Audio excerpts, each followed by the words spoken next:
जळगांव में ट्रेन से कूदे यात्री, 13 लोगों की हुई मौत। महाराष्ट्र के जळगांव में 22 जनवरी को लखनऊ से मुंबई जा रही पुष्पक एक्सप्रेस के 23 यात्रियों को दूसरे ट्रेन पर आ रही कर्नाटक एक्सप्रेस ने कुचल दिया। हादसे में अब तक 13 लोगों की मौत हो चुकी है, जबकि 10 लोगों का इलाज जळगांव के सिविल अस्पताल में चल रहा है। घटना के दौरान ट्रेन में मौजूद लोगों ने बताया कि आग लगने की अफवाह सबसे पहले एक चाय वाले ने फैलाई थी, जिसे जनरल डब्बे में सफर कर रहे उधर कुमार और विजय कुमार ने सुना था। दोनों घबराकर चलती ट्रेन से ट्रैक पर कूद गए। इसके बाद किसी ने चेन पुलिंग की और कुछ अन्य पैसेंजर्स भी जान बचाने के लिए ट्रेन से कूद गए। अफवाह के बाद ट्रेन में अफरा तफरी का माहौल था। लोग जान बचाने के लिए ट्रेन से निकलने की कोशिश में थे। कुछ लोग ट्रैक पर कूदे तो कुछ लोगों ने दूसरे दरवाजे से छलांग लगाई, जहां ट्रैक नहीं था। चश्मदीद के मुताबिक अगर ट्रैक की ओर ही बाकी लोग भागते तो हादसा और बड़ा हो सकता था।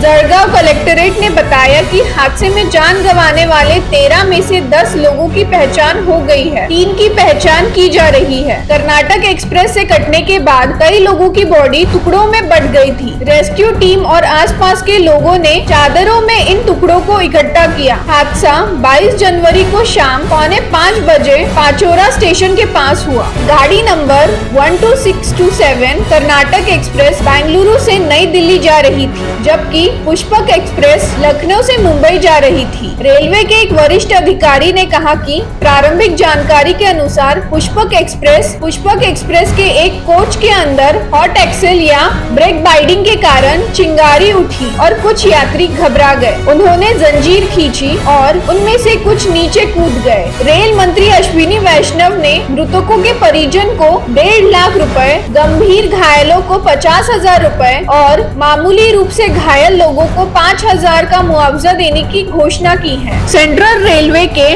भुसावल डिवीजन के आधिकारिक सूत्र ने बताया कि जहां घटना हुई उस जगह पर एक शार्प टर्न था। इस वजह से दूसरे ट्रैक पर बैठे पैसेंजर्स को ट्रेन के आने का अंदाजा नहीं लगा। मुंबई में टैक्सी चलाने वाले साबिर और लखनऊ के राजीव शर्मा ने बताया कि वह पुष्पक के स्लीपर कोच में थे। ट्रेन रुकी तो बाहर निकले। कुछ लोग भागते हुए चिल्ला रहे थे, आग लग गई, निकलो। हमारे डिब्बे में भी अफरा तफरी मच गई। महिलाएं और बच्चे सब उतरकर भागने लगे। मेरा दोस्त भी गिरकर घायल हो गया। इस दौरान सामने से ट्रेन आई और लोगों को कुचलते हुए निकल गई। राजीव ने बताया कि मैं सामने से आती ट्रेन को देखकर चिल्लाया, लेकिन किसी ने नहीं सुना। हादसे के बाद वहां सिर्फ खून और लाशें पड़ी थी।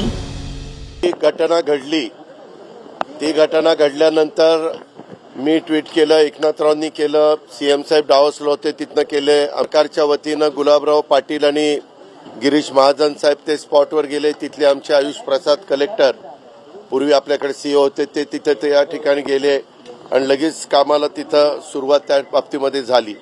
आपल्यालाही माहिती आहे की या घटना अतिशय दुर्दैवी आहेत, परंतु तिथं माहिती घेतल्यानंतर असं लक्षात आलं की उदल कुमार हा 30 वर्षाचा, राहणार भिंगा, जिल्हा श्रावस्ती, राज्य उत्तर प्रदेश, हे लखनौ येथून लखनौ ते मुंबई ही पुष्पक एक्सप्रेस जी गाडी आहे तिथं 21 जानेवारीला ते 9:25 मुंबई येथे पहिल्यांदाच रोजगार मिळवण्याच्या करता, जसं मुंबईमध्ये अनेक जण रोजगाराच्या निमित्ताने येतात तसे हे उदल कुमार निघालेले होते।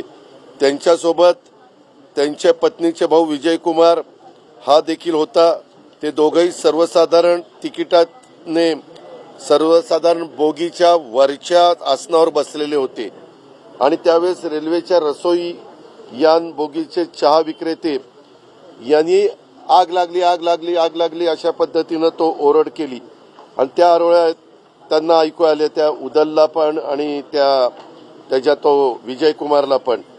आणि ते ऐकू आल्यानंतर त्यावेळेस पूर्ण बोगीत गोंधळ उडाला आणि त्यांचे बोगीसह आजूबाजूचे बोगीमध्ये सुद्धा गोंधळ उडाला, कारण त्या बोगी एकमेकाला लागूनच असतात।